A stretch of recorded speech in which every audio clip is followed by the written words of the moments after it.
Cette semaine de découvrir à quoi ressemblait leur dernier joujou préféré. Après Call of Duty, une fois de plus, un jeu vidéo est en train de devenir l'un des produits culturels les plus rentables du moment.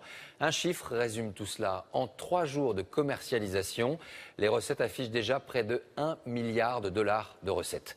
Décryptage Manuel Tissier, Tristan Lebras avec notre bureau à Montpellier. Ce n'est pas du cinéma. Ces images sont celles d'un jeu vidéo. Une ville californienne, de mauvais garçons. Voici GTA V, la nouvelle version du jeu le plus vendu au monde. Comme un film de genre, mais du genre violent, où le joueur endosse le rôle d'un braqueur ou d'un psychopathe.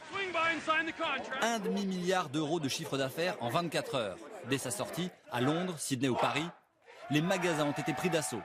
Aujourd'hui encore, les clients n'avaient qu'une boîte à la main et 3 lettres à la bouche. GTA V. GTA V. GTA V. GTA V, devinez. Il y a une petite dose d'adrénaline, ouais, je pense. Et puis, ce qu'on peut pas faire dans la vraie vie, on le fait dans le jeu. Il y en a qui disent c'est un jeu pour gamins, mais c'est pas un jeu pour gamins. C'est un jeu pour tout le monde. Ou presque. Drogue, sexe, violence. Le jeu est déconseillé aux moins de 18 ans, comme un film de Tarantino. L'éditeur a mis 5 ans pour développer ce nouvel épisode. Avec un budget digne d'Hollywood. 195 millions d'euros.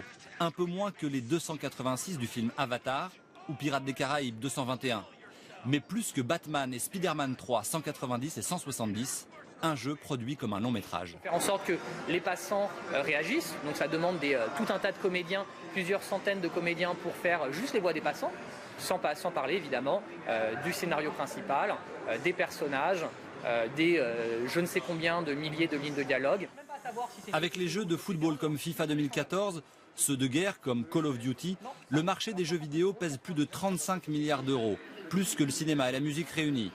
Et la sortie du jeu coïncide avec le début d'une nouvelle ère. On va rentrer d'ici la fin de l'année dans un nouveau cycle de consoles de jeux qui va voir le marché croître de façon très importante pour les 4, 5, 6 années qui viennent. Et d'autres jeux vont sortir dans les prochains mois et conforter ainsi la place de numéro 1 des jeux vidéo dans la filière numérique.